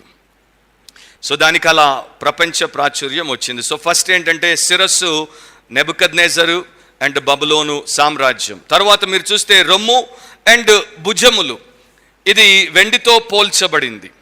ఆ వెండితో పోల్చబడినటువంటిది మనం తీసుకుంటే తర్వాత దానియేలు గ్రంథాన్ని మనం చదివినప్పుడు మాదీయులు, పారసీకులు వాళ్ళిద్దరూ కలిసి స్థాపించినటువంటి రాజ్యానికి ఇది సూచనగా ఉంది. క్రీస్తు పూర్వం 538 సంవత్సరం నుండి క్రీస్తు పూర్వం 332 సంవత్సరం వరకు మాదీయులు, పారసీకులు కలిసి పాలన చేశారు. నా వెండితో ఎందుకు పోల్చబడింది? ఎందుకంటే ఒక ఇన్ఫీరియర్ కింగ్డమ్ వస్తుందని దేవుడు కల ద్వారా తెలియజేశాడు. ఇది బంగారము, రెండవ రాజ్యము దీనంత గొప్పదిగా ఉండదు, కొంత తగ్గుతుంది. సో బంగారము తర్వాత మనం చూసే రేటు పేపర్లో వెండి రేటు కదా. సో ఆ రకంగా వెండి. నా ఈ యొక్క మాదీయులు, పారసీకులు, మీడో పర్షియన్ కింగ్డమ్ ఎంపైర్కి సిల్వర్ని ఎందుకు మరి ఒక పిక్చర్గా వినియోగించారంటే, వారి సమయంలో వెండి నాణ్యాలు విస్తృత స్థాయిలో మరి ఆ అమలులో ఉండేవి. సిల్వర్ కాయినేజ్ అనేది ఎక్కువ, వారి ఫైనాన్షియల్ సిస్టంలో ఎక్కువ వెండిని వారు వినియోగించేవారు. అండ్ ఇన్ఫీరియర్ కింగ్డమ్ అని ఎందుకన్నామంటే, 2 రాజ్యాలు మరి పొత్తు పెట్టుకుని అవి పాలించాయి కనుక అవి మొదటి రాజ్యం అంత బలంగా లేవు. మూడో దానికి మీరు వస్తే ఉదరము అంటే కడుపు మరియు తొడలు, ఇది ఇత్తడితో పోల్చబడింది. ఇది దేనికి సాదృశ్యము? తర్వాత మూడవదిగా వచ్చినటువంటి రాజ్యము గ్రీసు సామ్రాజ్యం. క్రీస్తు పూర్వము 331 సంవత్సరం నుండి క్రీస్తు పూర్వము 146వ సంవత్సరం వరకు గ్రీకులు పరిపాలించారు. ప్రాముఖ్యంగా ఆ టైంలో, ఈ ప్రారంభ సమయంలో అలెగ్జాండర్ ప్రపంచంలో తిరుగులేనటువంటి రాజుగా ఆయన సాగిపోతున్నాడు. 331 నుండి వారు ఇత్తడికి మరి ఎందుకు అంటే చిహ్నంగా పెట్టారంటే, ప్రపంచంలో మొట్టమొదటిసారి ఆయుధాలను ఇత్తడితో తయారు చేసినటువంటి వారి ఘనత గ్రీసు దేశస్థులకు లభిస్తుంది. అండ్ ఈ యొక్క ఇత్తడిని తెలుగులో అంటారు, ఏమంటారు ఇత్తడిని తెలుగులో? ఇంకొక పదాన్ని, కాంస్యమువా, కంచువా. కంచుకి మెటల్స్ అన్నిట్లో, లోహములన్నింటిలో కంచు మోగినట్టు ఏది కూడా మోగదు. కంచులో సౌండ్లో ఉన్నటువంటి క్లారిటీ ఇనుము లేక వెండి లేక బంగారానికి రాదు. అందుకనే కొంతమంది అంటుంటారు, వారి గొంతు కంచు కంఠం అనేసి. గ్రీకులకు అది ఎందుకు అంటే, ఆ టైంలో ప్రపంచమంతటిని గ్రీకు భాష శాసించింది. యేసుప్రభు వచ్చినటువంటి సమయంలో కూడా ఆచరణలో ఉన్నటువంటిది గ్రీకు భాషే. మన న్యూ టెస్టిమెంట్ కూడా రాయబడింది గ్రీకు భాషలోనే. తర్వాత గ్రీకు భాష ద్వారా చాలా దేశాలకు సువార్త వెళ్ళింది. ఆ తర్వాత రోమన్లు వచ్చి లాటిన్ భాషను తీసుకుని వచ్చారు. కానీ అంతకుముందు ఇప్పుడు ఇంగ్లీష్ ప్రపంచవ్యాప్తంగా ఏకైక భాషగా ఎలా వాడబడుతుందో ఆ రోజుల్లో గ్రీకు భాష వాడబడేది. సో ఆ ప్రకారం ఉండేది. అలెగ్జాండర్ 33వ సంవత్సరంలో ఆయన చనిపోక మునుపు ఒక చోట కూర్చొని ఏడ్చాడంట, నేను ఇంకా జయించడానికి లోకాలు లేవు, no more worlds to conquer అని. అంతగా తిరుగులేనటువంటి రాజుగా ఆయన కొనసాగిపోయాడు. సడన్గా అలెగ్జాండర్ చచ్చిపోయాడు. అలెగ్జాండర్ చనిపోయిన తర్వాత 5 సంవత్సరాలకు ఆయన భార్య, ఆయన కుటుంబం అంతా కూడా పూర్తిగా నాశనం అయిపోయింది. ఆయన తర్వాత ఆయన యొక్క విస్తారమైనటువంటి రాజ్యాన్ని నలుగురు పంచుకునే ప్రయత్నం చేశారు. కాకపోతే వారు సరిగ్గా దాంతో వ్యవహరించలేదు కనుక ఇద్దరు ఊరికేనే ఎగిరిపోయారు. ఇద్దరు మాత్రమే ఆ యొక్క రాజ్యాన్ని చెరిసగము చేసుకోగలిగారు. మరి వారి యొక్క చరిత్ర మీరు చూసుకోవచ్చు. ఇక్కడ ఒక చిన్న వివాదము బైబిల్ పండితుల మధ్యలో ఉంది. బైబిల్ పండితులు కొంతమంది రాడికల్ స్కాలర్స్, కొంతమంది కన్జర్వేటివ్ స్కాలర్స్. కన్జర్వేటివ్ అంటే వాక్యానుసారంగా ఉన్నది ఉన్నట్టు వాస్తవికంగా దాన్ని వివరణ ఇచ్చి దేవుని యొక్క ఆలోచనకు దగ్గరగా ఉండేటువంటి వారు. రాడికల్గా ఉన్నటువంటి వారు ఏంటంటే ఎక్కువ వాక్యాన్ని పట్టించుకోకుండా, దాన్ని లిటరల్గా ట్రాన్స్లేట్ చేయకుండా, వారికి ఉన్నటువంటి ఆలోచనల ప్రకారం వాక్యాన్ని అర్థం చేసుకుని అర్థాలు చెప్పేటువంటి వారు.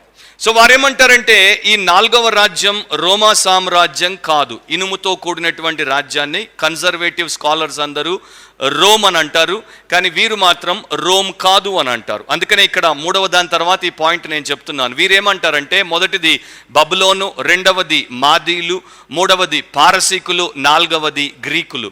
సో గ్రీకులు ఆల్మోస్ట్ యేసుప్రభు జన్మించడానికి దగ్గర సమయం వరకు వచ్చారు కనుక ఆ సమయంలో వారే పరిపాలిస్తున్నారు కనుక యేసుప్రభు ఆ టైంలో వచ్చాడు కనుక అక్కడితోనే మనం ఆపేయాలని వారు అంటారు.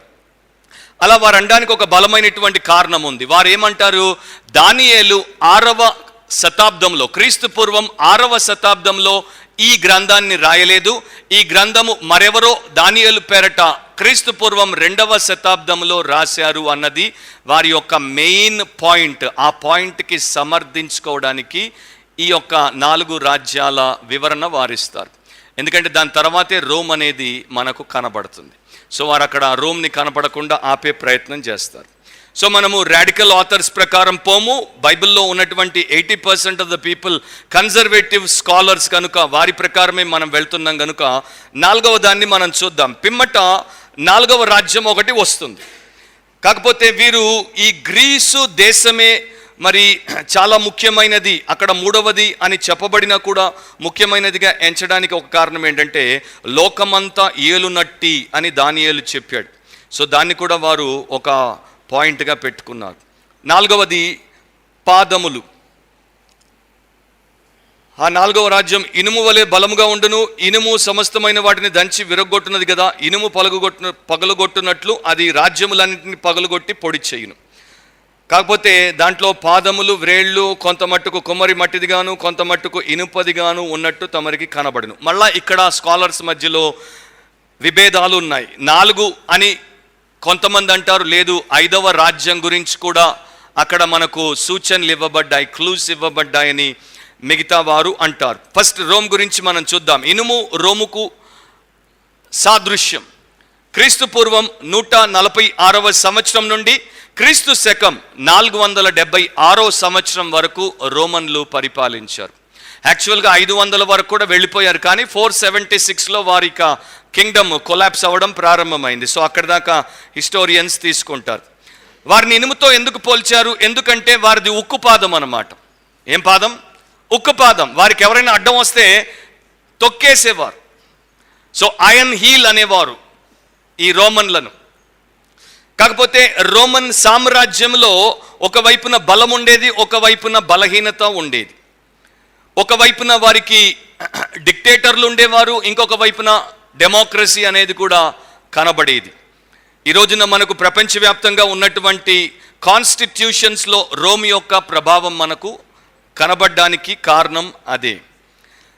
రోమ్ 2గా విభజించబడింది. ఎందుకంటే అక్కడ 2 కాళ్ళు మనకు కనబడతాయి. కాన్స్టాంటినోపుల్ టైంలో ఈస్టర్న్ అండ్ వెస్టర్న్ రోమ్ విభజించబడింది కనుక అది బలహీనమైంది.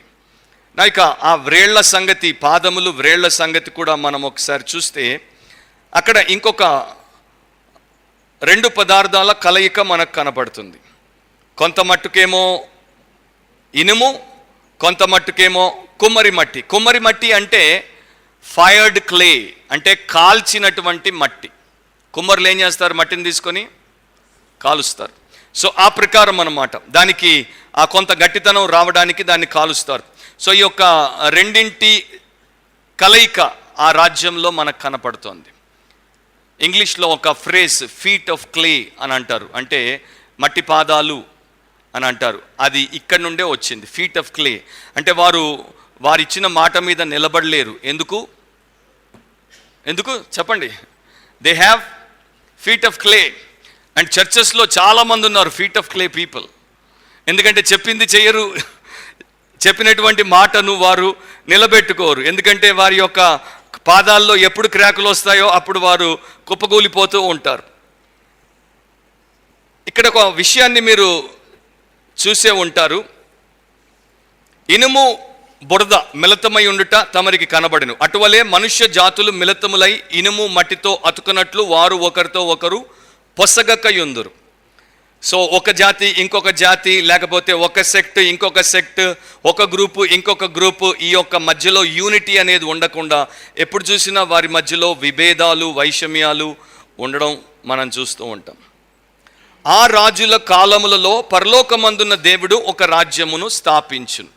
ఇప్పుడు ఇది ఇంకొక కాంట్రవర్షియల్ లైన్ అన్నమాట, స్టేట్మెంట్. ఆ రాజులు అంటే ఏ రాజులు? మొదటి 4 రాజులా, లేకపోతే ఆ 4 కాకుండా భవిష్యత్తులో వచ్చబోయేటువంటి రాజులా, ఇంకొక వేరే రాజులా అనేది ఆలోచించాలి. భవిష్యత్తుకు సంబంధించినటువంటి ప్రవచనాల గురించి మనం చూస్తే, అది ఇప్పుడు నా సబ్జెక్ట్ కాదు కానీ 2 చెప్తాను. ఒకటేమో ఒక గ్రూప్ ఏమో ఆ మిలేనియల్ అంటే నో మిలేనియల్ రూల్ అని నమ్మేటువంటి వారు. అంటే నో మిలేనియల్ అంటే మిలేనియం, 1000 ఏళ్ల పాలన ఉండదు అని నమ్మేటువంటి వారు. వీరేమంటారంటే ఇది యేసుప్రభు యొక్క మొదటి రాకడలో నెరవేరిపోయింది. సో రోమన్లు పరిపాలిస్తున్నటువంటి సమయంలో వారి సామ్రాజ్యంలో యేసుక్రీస్తు జన్మించాడు కనుక మనం ఇక వేరే రాజుల కొరకు చూడాల్సిన అవసరం లేదు. ఈ 4 రాజుల యొక్క కాలంలో, అంటే చివరి రాజు యొక్క కాలంలో ఇది జరిగింది కనుక అయిపోయింది అని అంటారు. ప్రీ మిలేనియల్ అని ఇంకొక గ్రూప్ ఉంది. ఏముంది? Pre millennial. ఇవన్నీ కూడా థియోలాజికల్ టర్మ్స్, దీన్ని కొంత అర్థం చేసుకోవడం అవసరం. ప్రీ మిలేనియల్ అంటే మరి ఆ 1000 ఏండ్ల పాలన కన్నా ముందు జరుగుతుంది. 1000 ఏండ్ల పాలన భవిష్యత్తుకు సంబంధించింది. యేసు మొదటిసారి నరావతారిగా వచ్చి ప్రపంచ రక్షణ కొరకు సిలువనెక్కి ఆయన కార్యాన్ని సమాప్తి చేసి పునరుత్థానుడై పరలోకానికి వెళ్ళిపోయినప్పుడు కాదు, ఆయన 2వ రాకడలో ఇది జరిగేటువంటి ఒక విషయం. సో ఇది జరిగిన తర్వాత 1000 ఏండ్ల పాలన ఆయన స్థాపిస్తాడు. సో ఆ మిలేనియల్ అనేటువంటి వారేమో అయిపోయింది అంటారు, ప్రీ మిలేనియల్ అనేటువంటి వారేమో అవ్వాలి అని అంటారు. సో మరి ఇప్పుడు మీరు ఎవరు? ఆ మిలేనియలా, ప్రీ మిలేనియలా? మీకు అది తెలుసా?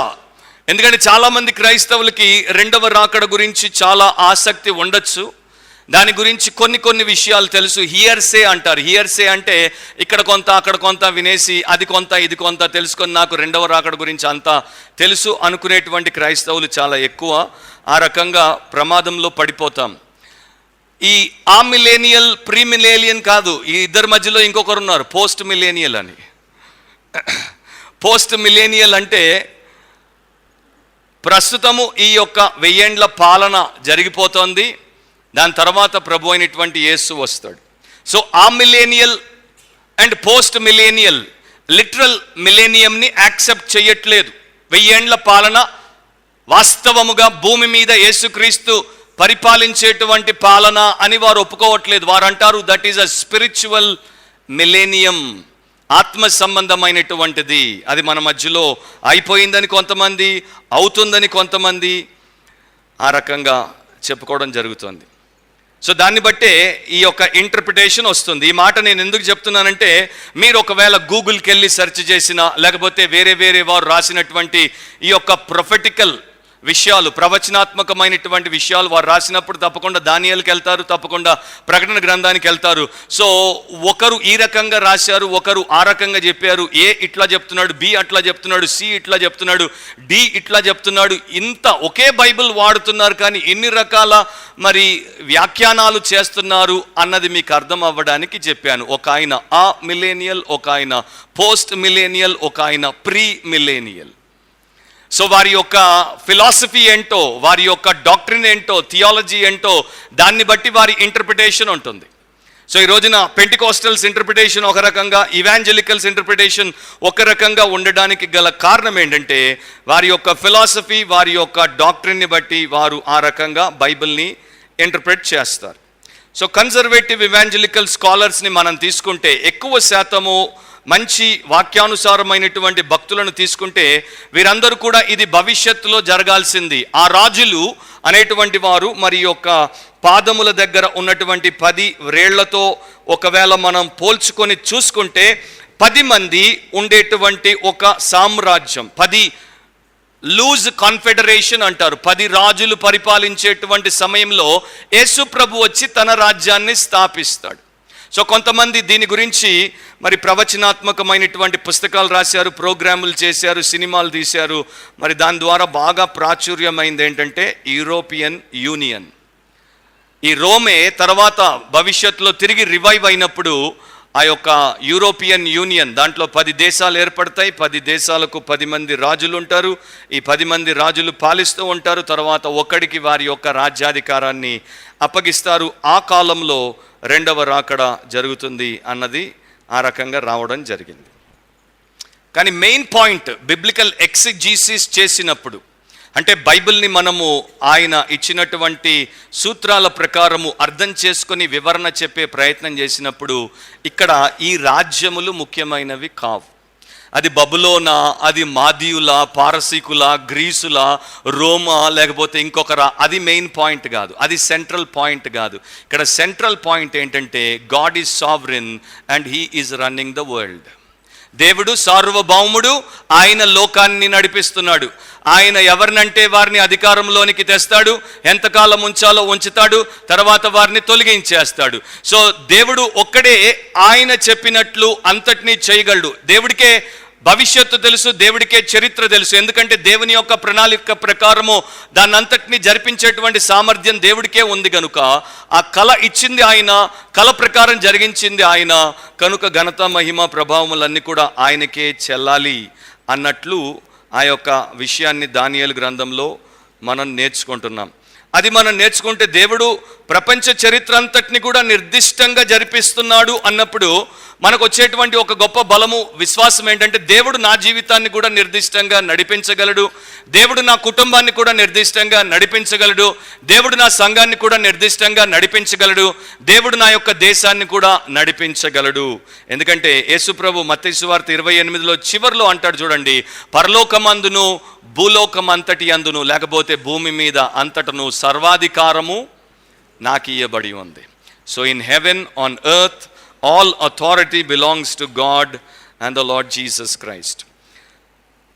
మాస్కోలో ఒక గ్యాలరీ ఉంది, అది ట్రెట్యాకోవ్ గ్యాలరీ అంటారు, ఒక మ్యూజియం అన్నమాట. అక్కడ రకరకాల కళాఖండాలను వారు పెట్టి ఫార్మర్ సోవియట్ యూనియన్కి సంబంధించినటువంటి విషయాలన్నింటినీ కూడా మనుషులు వచ్చి చూడడానికి అవకాశాన్ని ఏర్పాటు చేశారు. ఆ యొక్క మ్యూజియానికి కొంత దూరాన ఒక మరి నది ఒడ్డు లాంటిది ఉంటుంది. అక్కడ కొన్ని విగ్రహాలు అలా గాలికి వదిలేశారు. ఆ విగ్రహాల్లో ఒక విగ్రహము స్టాలిన్ది, ఒకప్పుడు తిరుగులేనటువంటి రష్యన్ చక్రవర్తిగా పరిపాలించిన స్టాలిన్ది. ఒక విగ్రహము లెనిన్ది, ఒకప్పుడు తిరుగులేనటువంటి కమ్యూనిస్ట్ నేతగా రష్యాని ఏలినటువంటి వ్యక్తి. కాకపోతే వారి యొక్క విగ్రహాలు అలా గాలికి వదిలేశారు. కొన్ని విగ్రహాల దగ్గర మీరు పోయి చూస్తే ముక్కులు కోసేసి ఉంటాయి. కొన్ని చోట్లకు వచ్చి చూస్తే స్టాలిన్ తలకాయ తెగ్గొట్టారు, లెనిన్ తలకాయ తెగ్గొట్టారు. దాని యొక్క అర్థం ఏంటంటే పూర్వ వైభవము ఇప్పుడు వారికి లేదు. ఒకప్పుడు వారు ఊరేగారు, కానీ ఇప్పుడు వారు ఊరవతల పాడేయబడ్డారు. అలాంటి పరిస్థితి. సో ప్రపంచ దేశాల్లో, ప్రపంచ రాజ్యాల్లో కొంతమంది వస్తారు, కొంతకాలం పరిపాలిస్తారు, ఆ తర్వాత వెళ్ళిపోతారు. అయితే వారందరినీ కూడా నడిపించేటువంటి ఏక ఛత్రాధిపతి మన సార్వభౌముడైనటువంటి దేవుడు. ఇప్పుడు రాయి దగ్గరకు వచ్చేసేయండి. 45వ వచనంలో 44, 45లో మనం చూస్తే, అది ముందు చెప్పిన రాజ్యములన్నింటినీ పగులగొట్టి నిర్మూలము చేయును గాని అది యుగముల వరకు నిలుచును. దేవుడు స్థాపించేటువంటి రాజ్యము నాశనము లేనిదిగా ఉంటుంది. ఆ రాజ్యము దాన్ని పొందిన వారికి గాక మరెవరికిని చెందదు. అది యుగముల వరకు నిలిచి ఉంటుంది. చాలా అద్భుతమైనటువంటి విషయాలు. ఆ రాయి ఏంటి? ఆ రాయి అందరు భక్తులు కూడా యేసుక్రీస్తు ప్రభు అనే చెప్తారు. అగస్టిన్ నుండి ఇప్పటిదాకా దాదాపు 1500 సంవత్సరాల్లో క్రైస్తవ్యంలో అందరూ కూడా యేసుక్రీస్తే ఆ రాయి, ఆయనే మరి తిరుగులేనటువంటి సామ్రాజ్ఞిగా ఈ లోకానికి వచ్చి తన రాజ్యాన్ని స్థాపిస్తాడు అని వారు ఒప్పుకుంటారు. కొన్ని మాటలు నేను మీకు చూపించాలి, మీరు ఆ వచనాలు రాసుకోండి. అన్ని కాకపోతే కొన్నింటిని నేను చదువుతాను. మొట్టమొదట యెషయా 28వ అధ్యాయం 16వ వచనం. యెషయా 28వ అధ్యాయం 16వ వచనాన్ని చదివితే మెస్సియా మరియు ఆయన యొక్క రాజ్యాన్ని గురించి అక్కడ రాయబడి ఉంటుంది. అది మీరు రాసుకోండి, తర్వాత మీరు రెఫర్ చేసుకోండి. ఈ రాయికి ముగ్గురుతో ఉన్నటువంటి సంబంధం ఏంటో బైబిల్ మనకి చెప్తోంది. అది కూడా నేను చెప్తాను, మీరు రాసుకొని చూసుకోండి. మొట్టమొదట ఇశ్రాయేలుతో దానికి ఉన్నటువంటి సంబంధం ఏంటో 1 పేతురు 2వ అధ్యాయము 6-7 వచనాలు మనకు చెప్తోంది. ఈ రాయికి ఇశ్రాయేలుతో ఉన్నటువంటి సంబంధం ఏంటి? వారు ఈ రాయిని త్రోసివేశారు, వారు దీన్ని అంగీకరించలేదు, కనుక ఇది నిషేధింపబడినటువంటి రాయిగా మిగిలినట్లు మనకు కనబడుతుంది. ఇల్లు కట్టువారు ఏ రాతిని నిషేధించిరో అదే మూలకు తలరాయి ఆయను, మరియు అది అడ్డురాయు అడ్డుబండయు ఆయను. సో ఇశ్రాయేలీయులకు ఇది ఆ రకమైనటువంటి రాయిగా కనబడుతుంది. రెండవది, ఇదే రాయి క్రైస్తవ్యంతో పోల్చి చూస్తే ఎఫెసీ 2:20లో ఇది క్రైస్తవ సంఘానికి పునాయి రాయిగా లేకపోతే మూల రాయిగా మనకు కనబడుతోంది. మూడవది, మత్తయి సువార్త 21వ అధ్యాయం 44వ వచనంలో మీరు ఒకవేళ చదివితే అన్యులతో ప్రపంచంతో ఈ రాయిని మనం ఒకవేళ సరితూచి చూస్తే అక్కడ ఏమని ఉంటుందంటే మత్తయి 21:44, మరియు ఈ రాతి మీద పడువాడు తునకలైపోవును గాని అది ఎవని మీద పడునో వానిని నలి చేయుననెను. సో వాడిని పూర్తిగా పిండిగా తుతునీయులుగా చూర్ణముగా చేసి పారేస్తోంది. సో ఇశ్రాయేలీలతో ఆ రాయికి ఉన్నటువంటి అనుబంధం ఏంటో, సంఘముతో ఉన్న అనుబంధం ఏంటో, లోకంతో ఉన్నటువంటి అనుబంధం ఏంటో మనకు అర్థమైపోతుంది. సో ప్రపంచం ముందు అందరి ముందు ఉన్నటువంటిది ఒకే ఒక విషయం అన్నమాట, ఐదర్ క్రైస్ట్ ఆర్ కేయాస్. క్రీస్తునైనా అనుసరించండి, లేకపోతే కేయాస్ అంటే గందరగోళ అస్తవ్యస్త పరిస్థితులనైనా అనుసరించండి. అమెరికా దేశానికి వుడ్రో విల్సన్ ఇంకా ప్రెసిడెంట్ అవ్వలేదు, కాకపోతే ఆయన ఒక చాలా చక్కటి మేధావి అండ్ ఒక మంచి స్కాలర్గా ఉన్న దినాల్లో ఒక విషయాన్ని గమనించి ఆయన ఒక స్టేట్మెంట్ చేశాడు. అలెగ్జాండర్ హ్యామిల్టన్ అమెరికా యొక్క వ్యవస్థాపకులలో ఒకరు, పితామహుల్లో ఒకరు, చాలా గొప్ప వ్యక్తి. ఆయనను కొంతమంది వ్యతిరేకిస్తున్నప్పుడు వుడ్రో విల్సన్ ఈ రకంగా స్టేట్మెంట్ చేశాడు, ఎవ్వరూ ఎన్నటికీ అలెగ్జాండర్ హ్యామిల్టన్ని ఓడించలేరు. ఆయన ఆఫీస్లో ఉండకపోయినా ఆయన తెచ్చినటువంటి కార్యక్రమం మన దేశాన్ని నిర్మించేటువంటి కార్యక్రమం. కనుక మన ముందున్నటువంటిది ఒకే ఒక విషయం, ఐదర్ మనం హ్యామిల్టన్ని వెంబడించుట, లేకపోతే మనల్ని మనం గందరగోళానికి అప్పగించుకొనుట. సో దాన్ని బట్టి ఆలోచిస్తే ఈ రోజున ప్రపంచంలో ఉన్నటువంటి మానవాళికి, ఇశ్రాయేలీయులకు, సంఘానికి, లోకంలో ఉన్నటువంటి అన్య జనాంగానికి ఐదర్ వారిని వారు గందరగోళ పరిస్థితులకు అప్పగించుకోవడము, లేకపోతే సమస్తానికి సర్వాధికారి అయినటువంటి యేసుక్రీస్తుకు తమను తాము అప్పగించుకోవడము చెయ్యాలి. ఇంకా కొన్ని వచనాలు మీరు రాసుకొని తర్వాత చదువుకోండి. లూకా సువార్త 1:33లో గబ్రియేలు దూత మరియతో ఈ రకంగా చెప్పాడు, యాకోబు ఇంటి వారు మరి ఆ ఇంటి నుండి యేసుప్రభు వచ్చి రాజ్యాన్ని స్థాపిస్తాడు, ఆ రాజ్యానికి అంతం ఉండదు అని. దానియేలులో మనం చూసాం, ఈ యొక్క రాయి భూలోకమంతా కూడా నింపేసేటువంటి పెద్ద పర్వతంగా మారిపోతుంది. యేసుప్రభు సువార్తల్లో చాలా తరచూ దేవుడి రాజ్యానికి సంబంధించినటువంటి ఉపమానాలు చెప్పేవాడు, పారబుల్స్ చెప్పేవాడు. మత్తయి సువార్త 13వ అధ్యాయం 31-32 మీరు చదివితే అక్కడ ఆయన ఆవగింజ గురించి చెప్పాడు. ఏమని చెప్పాడు అక్కడ? ఒక్కసారి అది చూద్దాం. మత్తయి సువార్త 13వ అధ్యాయము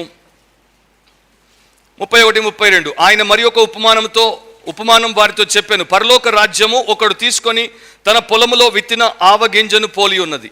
అది విత్తనములన్నింటిలో చిన్నదే గాని పెరిగినప్పుడు కూర మొక్కలన్నింటిలో పెద్దదై ఆకాశ పక్షులు వచ్చి దాని కొమ్మల యందు నివసించినంత చెట్టగును.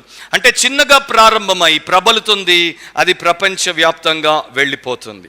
ఆ ప్రోగ్రాం కొరకే అపోస్తలుల కార్యములు 1:8లో యేసు పరలోకానికి వెళ్ళక మునుపు తన శిష్యులకు, అపోస్తలులకు ఈ గొప్ప మాట చెప్పిపోయాడు, పరిశుద్ధాత్మ మీ మీదకి వచ్చినప్పుడు మీరు శక్తి నొందుతారు గనుక మీరు యెరూషలేములో, యూదయ, సమరయ దేశముల అందంతటా బూదిగంతముల వరకు నాకు సాక్షులై ఉంటారు.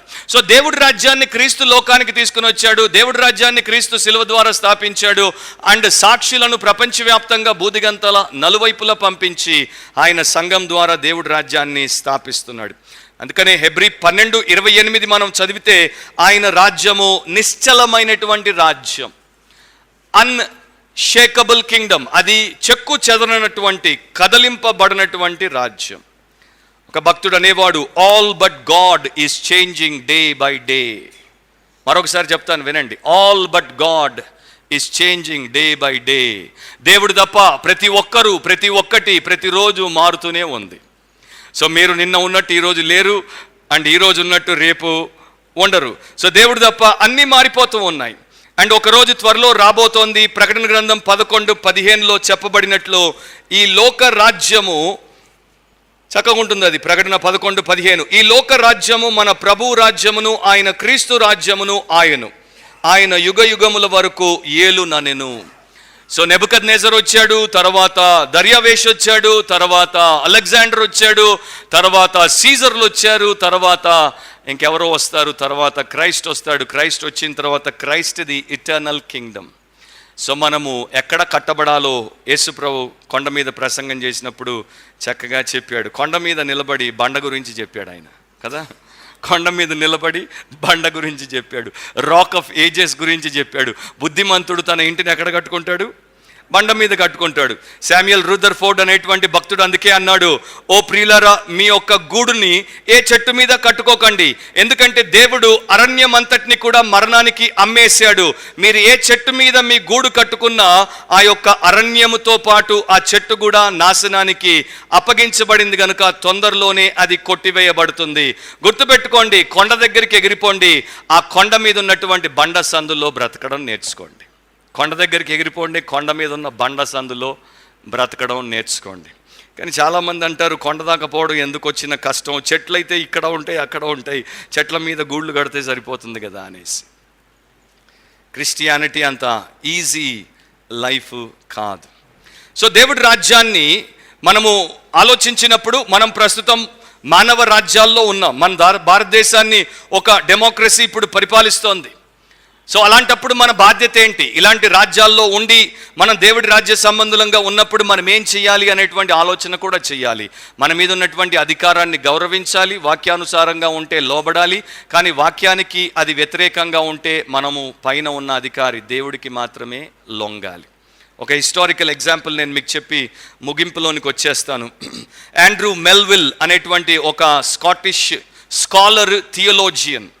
ఆయన కాలంలో జేమ్స్ ద 6th స్కాట్లాండ్కి రాజుగా పరిపాలిస్తున్నాడు. ఆయన మెల్లగా రాజ్యం మీదతో పాటు సంఘం మీద కూడా అధికారాన్ని చేపట్టే ఆలోచనతో ఉండేసరికి ఆండ్రూ మెల్విల్ గారు దాన్ని అభ్యంతరపరిచారు. సో ఒక రోజున మహల్లో ఉన్నప్పుడు రాజుతో ఆండ్రూ మెల్విల్ ఈ రకంగా అంటున్నాడు, ఓ రాజా, మీరంటే మాకు ఎంతో గౌరవము, మర్యాద, భయము ఉన్నాయి. మిమ్మల్ని మేము మందిలో అందరి ముందు చాలా ఎక్కువగా ఘనపరుస్తాం. కాకపోతే ఇప్పుడు ఎవరు లేరు కనుక మీకు ఒక సత్యము చెప్పాలి. అది చెప్పకపోతే మీకు, క్రీస్తుకు మేము ద్రోహులముగా మిగిలిపోతాం. ఓ రాజా, గతంలో కూడా ఎన్నోసార్లు నేను మీకు చెప్పాను, మరొక్కసారి మిమ్మల్ని హెచ్చరిస్తున్నాను. స్కాట్లాండ్లో 2 రాజ్యాలు ఉన్నాయి. ఒకటి జేమ్స్ ద 6th రాజ్యము. ఆ రాజ్యము దేశం మీద మాత్రమే ఉపయోగపడుతుంది. స్కాట్లాండ్ రెండో రాజ్యము యేసుక్రీస్తు రాజ్యము. ఆ రాజ్యము పూర్తిగా సంఘము మీద పెత్తనం చేస్తుంది. సో మీరు స్కాట్లాండ్కి రాజు కానీ యేసుక్రీస్తు యొక్క సంఘానికి రాజు కాదు, ప్రభు కాదు, ఆ యేసుక్రీస్తు యొక్క సంఘానికి శిరస్సు కాదు. కనుక ఆయన ప్లేస్ తీసుకోవడానికి మీరెప్పుడు ప్రయత్నించకూడదు. ఆయనలాగా మీరు ఎప్పుడూ మాకు నిత్య జీవాన్ని ఇవ్వలేరు, మా నిత్య జీవాన్ని మా నుండి దూరం చేయలేరు. కనుక మీరు ఆయన స్థానాన్ని తీసుకోవద్దని ఒక రాజుగారికి సేవకుడు ధైర్యంగా చెప్పేశాడు.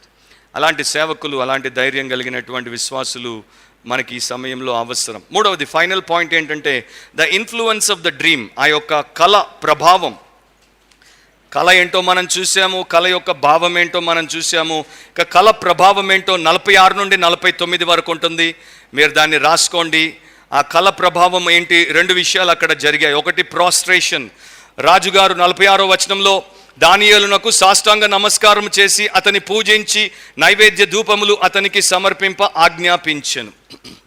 తర్వాత నెక్స్ట్ వర్స్ ఏమీ ఉండదు అక్కడ, సైలెంట్గా నెక్స్ట్ దాంట్లోకి వెళ్ళిపోతుంది. సో అక్కడ చాలామంది కామెంటేటర్లకు ఒక ఇబ్బందికరమైనటువంటి పరిస్థితి.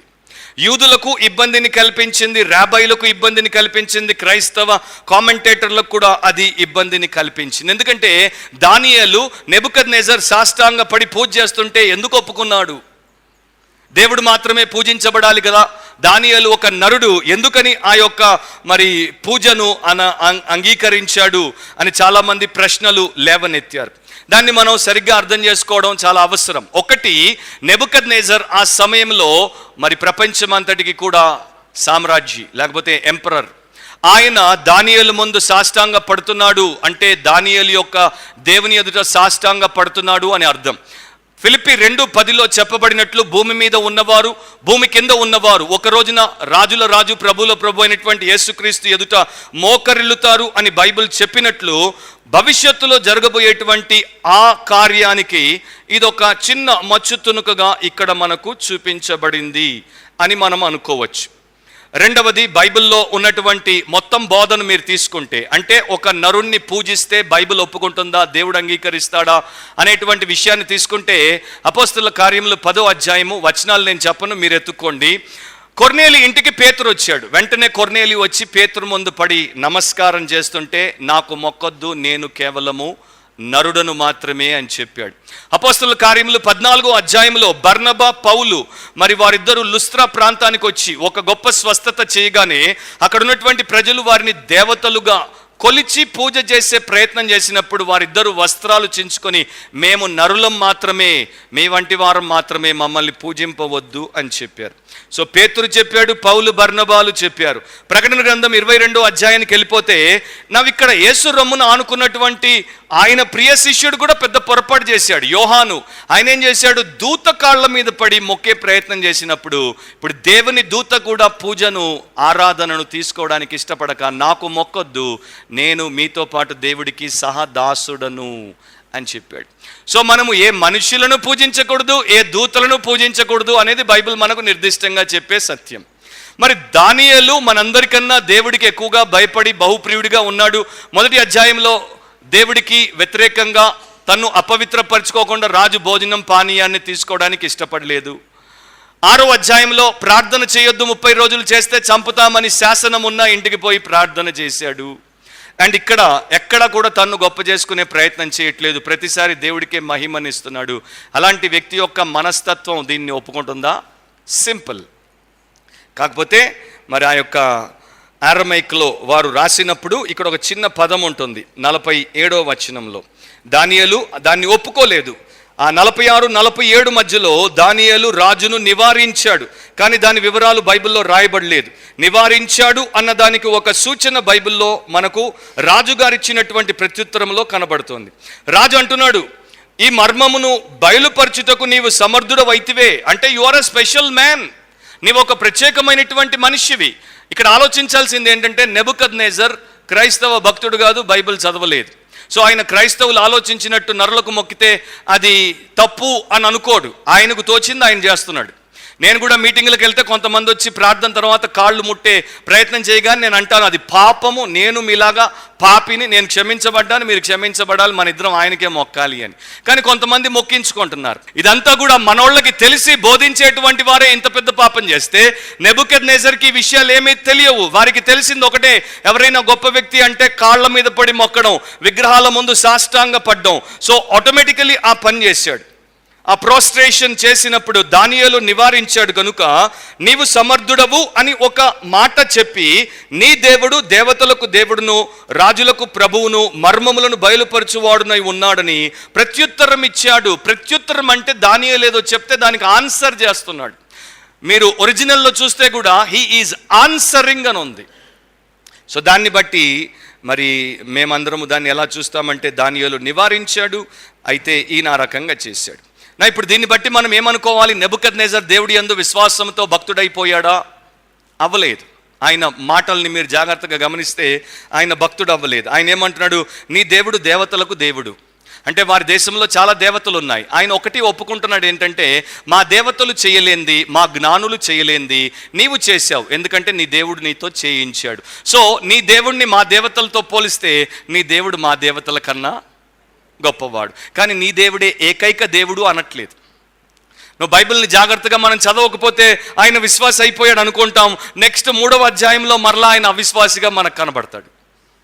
సో అందుకని ఆయన చెప్పేది ఏంటంటే, దేవతలకు నీ దేవుడు దేవుడు, రాజులకు ప్రభు, నాలాంటి రాజులందరికీ కూడా ఆయన ప్రభు, మమ్మల్ని ఏలేటువంటి వాడు, మర్మములను బయలుపరచువాడు. సో దాన్ని బట్టి దానియేలు అక్కడ దేవుని యొక్క నామమును ఘనపరిచిన వ్యక్తిగానే కనపడతాడు. అలెగ్జాండర్ యెరూషలేం దగ్గరికి వచ్చినప్పుడు ప్రధాన యాజకుడు బయటకు వచ్చాడు. చరిత్ర చెప్తోంది ఇది. ప్రధాన యాజకుడు బయటకు వచ్చి చెప్పినటువంటి విషయాన్ని, ఆయన గురించి రాయబడినటువంటి ప్రవచనాన్ని చూపించినప్పుడు అలెగ్జాండర్ సాష్టాంగ పడ్డాడంట ప్రధాన యాజకుని ముందు. వెంటనే అలెగ్జాండర్ సైన్యాధికారి ఆయన్ని గట్టిగా వారించాడు. ఎందుకంటే నీవు లోకాన్ని జయించిన రాజువు, ఆయన కాళ్ళ మీద పడుతున్నావేంటి అని. అప్పుడు అలెగ్జాండర్ అన్నాడంట, నేను ఈ మనిషి కాళ్ళను మొక్కట్లేదు, ఈ మనిషికి అంత గొప్ప జ్ఞానం ఇచ్చి అలా నా ముందుకొచ్చి నా గురించి చెప్పించిన ఆ దేవుడికి నేను మొక్కుతున్నాను అని. అయినా కూడా ఆ మనిషి ఒప్పుకోలేదు, ప్రధాన యాజకుడు ఒప్పుకోలేదు, అలాగే దానియేలు ఒప్పుకోలేదు. ఎవరో అన్నారు, honour the designer and not the dust అని. సో అది మంచిది, మనకెప్పుడు కూడా honour the designer not the dust. మట్టి బొమ్మను తయారు చేసినప్పుడు చేసినటువంటి శిల్పికి మీరు ఘనతనివ్వండి, మట్టి బొమ్మకు కాదు. సో సేవకులను 2 సన్మానానికి పాత్రలుగా ఎంచమని బైబిల్ చెప్తోంది. పూజ చేయమని చెప్పట్లేదు, నెత్తిన పెట్టుకోమని చెప్పట్లేదు, ఓకే, గుండెల్లో పెట్టుకోమని చెప్పట్లేదు. కొంతమంది వారి ఫేవరెట్ సేవకుల ముఖాలు చూసి పొద్దున్న లేస్తారు.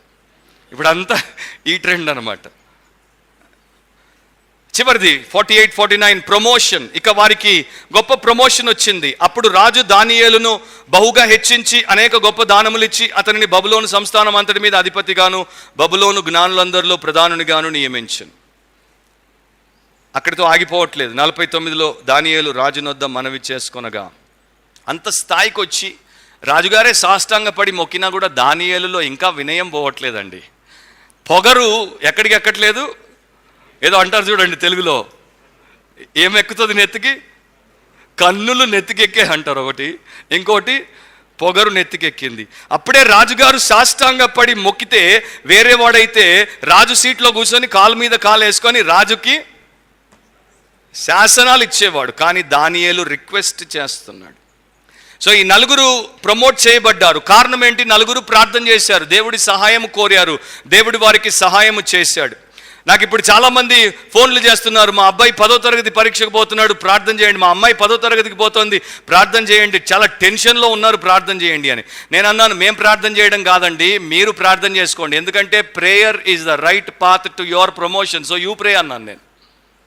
మీరు పైకి రావాలంటే మీరు ప్రార్థన చేయండి, మీరు దేవుడిని అడగండి. ఎందుకంటే తూర్పు నుండి పడమర నుండి మనకు ప్రమోషన్ రాదు. దేవుడు ఒకడిని హెచ్చిస్తాడు, దేవుడు ఒకడిని త్రోసివేస్తాడు. సో మీరు ప్రార్థన చేయండి. వీళ్ళు కూడా ఎగ్జామ్స్ ముందు ప్రార్థన చేశారు. 2వ అధ్యాయంలో వారికి జీవం మరణ సమస్య పరీక్ష ఏర్పడినప్పుడు వారు ఏం చేశారు? ప్రార్థన చేశారు. సో మీకు జీత పరీక్షది. ఏం పరీక్ష? జీత పరీక్షది. మీకు ఫెయిల్ అయితే జీతము తగ్గొచ్చు, ఉద్యోగం సరిగ్గా రాకపోవచ్చు. జీవితానికి సంబంధించిన, మరణానికి సంబంధించిన పరీక్షలోనే వారిని పాస్ చేసిన దేవుడు ఈ జీత పరీక్షల్లో మనల్ని ఎందుకు పాస్ చేయడు? తప్పకుండా చేస్తాడు. కాకపోతే మనం ప్రార్థన చెయ్యాలి. సో దానియేలు తన 3 స్నేహితులను మర్చిపోలేదు. ఆయన కృతజ్ఞత లేనివాడు కాడు. ఆయన ఎంత టాప్ పొజిషన్కి వెళ్ళిపోయినా తనతో ఉన్నటువంటి ఆ 3 కూడా ఆయన పైకి తీసుకెళ్లేటువంటి వానిగా మనకు కనపడుతున్నాడు. సో షద్రక్, మెషక్, అబేద్నెగోలు 3 విచారణకర్తలుగా నియమించబడ్డారు. అయితే దానియేలు రాజు సన్నిధిలో నిలబడ్డాడు. మీకు జ్ఞాపకం ఉండొచ్చు, ఫస్ట్ టైం మౌంట్ ఎవరెస్ట్ మీద ఒక వ్యక్తిని ఫోటోగ్రాఫ్ తీశారు. Sir Edmund Hillary. ఆయన మొట్టమొదటిసారి మౌంట్ ఎవరెస్ట్ ఎక్కాడు. ఆయనతో పాటు టెన్జింగ్ నార్గే అనేటువంటి గైడు ఎక్కాడు. కానీ ఫోటో టెన్జింగ్ ఎడ్మండ్ హిలరీది తీయలేదు, ఎడ్మండ్ హిలరీ టెన్జింగ్ నార్గేది ఫోటో తీశాడు. సో జర్నలిస్టులు అడిగారు, ఎందుకు మీరు ఫోటో దిగి ప్రపంచానికి చూపించాల్సింది పోయి మీరు మీ గైడ్ ఫోటో తీశారంటే ఆయన చెప్పాడంట, అసలు ఆయన ఎప్పుడూ జీవితంలో ఫోటో తీయలేదు, పోయి ఎవరెస్ట్ మౌంటైన్ మీద ఆయనతో ఫోటో తీయమని చెప్పడం, నేర్పించడం అంతా ఎంత దారుణంగా ఉంటుంది. అండ్ అది కాదు, నేను అక్కడ దాకా పోవడానికి ఆయన కారణం కనుక అక్కడ నా ఫోటో కదా, ఆయన ఫోటో తీయడమే కరెక్ట్ అని చెప్పి టెన్జింగ్ నార్గేది ఫోటో తీసి ప్రపంచానికి చూపించాడు. సో డానియల్ ఏ టైప్ అంటే ఈ టైప్. డానియల్ ఎప్పుడు కూడా మహిమను దేవుడికి ఇస్తాడు, తనతో కష్టపడినటువంటి వారిని పైకి తెచ్చేటువంటి వానిగా ఉంటాడు. మీరు ఆ ప్రతిమను తీసుకోండి, ఈ 4 దైవ సేవకులను తీసుకోండి. అది బలము నుండి బలహీనమైపోయింది, ఘనము నుండి ఘనహీనమైపోయింది, బాగా ఉన్నట్టు జీవిస్తున్నట్టు కనబడి నాశనం అయిపోయింది. కానీ వీరు బలహీనత నుండి బలం పొందుకున్నారు, ఘనహీనత నుండి ఘనములో ఆ సంస్థానాధిపతులుగా వచ్చారు. అండ్ వీరు విశ్వాసం నుండి విశ్వాసానికి, జయము నుండి జయానికి దేవుడిని మహిమపరిచేటువంటి ప్రజలుగా మారారు. ఫైనల్ పాయింట్ ఏంటంటే, మనిషి జీవితము, మనిషి నిర్మించేటువంటి సమస్తము కూడా ట్రాన్సియంట్, అంటే గతించిపోయేటువంటిది, ఒక కళ వంటిది అని మనం చెప్పచ్చు. మన బ్రతుకు, మన యొక్క ప్రతి ప్రయత్నము, మన యొక్క ప్రణాళికలన్నీ కూడా ఒక కళ వంటిది. కళ స్టేబుల్గా ఉండదు, కొంత స్పష్టంగా ఉంటుంది, కొంత అస్పష్టంగా ఉంటుంది, కొంత సమయం వస్తుంది, తర్వాత అది వెళ్ళిపోతుంది, వ్యానిష్ అయిపోతుంది. సో నెబుకద్నెజర్కు వచ్చినటువంటి ఆ గొప్ప కళ ఎలా తర్వాత పోయిందో, రాజ్యాలు వచ్చాయి ఎలా చరిత్రలో, ఇప్పుడు మనం వెనక్కి తిరిగి చూస్తే అవన్నీ కూడా మనకు చరిత్ర చెప్తోంది. ఆ రాజ్యాలన్నీ వచ్చాయి, పోయాయి. ఎగ్జాక్ట్గా టోటల్ యాక్యురసీతో దేవుడి వాక్యం నెరవేరింది. దాన్ని బట్టి మనం ఆలోచించాల్సింది ఏంటంటే, దేవుడి రాజ్యమే నిత్యమైనది, దేవుడే నిత్యమైన వాడు, దేవుని యొక్క వాక్యము, దేవుని విషయాలే నిత్యమైనవి. సో నా జీవితాన్ని నేను ఎక్కడ పెడుతున్నాను, ఎక్కడ పెట్టుబడిగా పెడుతున్నాను, ఎక్కడ నేను దాన్ని కట్టుకుంటున్నాను. మనకు నిద్ర మేల్కొన్నప్పుడు, వాస్తవికతలోనికి మనం వచ్చినప్పుడు, మనము ఎక్కడికి వెళ్ళడానికి సిద్ధంగా ఉన్నాం? క్రీస్తుతో ఆ నిత్య రాజ్యంలోనికి వెళ్ళడానికా, లేకపోతే నిత్య నాశనానికి వెళ్ళడానికా అనేటువంటి ప్రశ్న కూడా మనం వేసుకోవాలి. సో ప్రార్థన చేద్దాం. అండ్ మీరు అవిశ్వాసులైతే విశ్వాసంలోనికి రావడానికి దేవుడు మిమ్మల్ని సవాల్ చేస్తున్నాడు. మీరు ఒకవేళ విశ్వాసులై ఉండి కొన్ని చోట్ల మీరు ఇంకా సరిగ్గా దేవుడికి లోబడకుండా ఉంటే, ఈ విషయాల చేత మీరు నూతనముగా ప్రేరేపించబడి దేవుని చిత్తానికి లోబడి ఆయన విషయాల మీద మీరు కట్టుకొని నిర్భయంగా గొప్ప నిరీక్షణతో నిత్య కాలము ఉండొచ్చు. ప్రేమగల మా తండ్రి, మీ యొక్క వాక్యమును బట్టి మీకే కృతజ్ఞతలు చెల్లిస్తున్నాం. మాకు ఇచ్చినటువంటి అవకాశం కొరకు వినగలిగే చెవులను, గ్రహించగలిగే మనస్సును, అంగీకరించగలిగే హృదయాన్ని, చేయగలిగే ఆత్మను మాలో ప్రతి ఒక్కరికి దయచేసి మీరే ఘనత, మహిమ, ప్రభావములు పొందుకోమని యేసు నామమును అడిగి ప్రార్థిస్తున్నాం తండ్రి. ఆమేన్.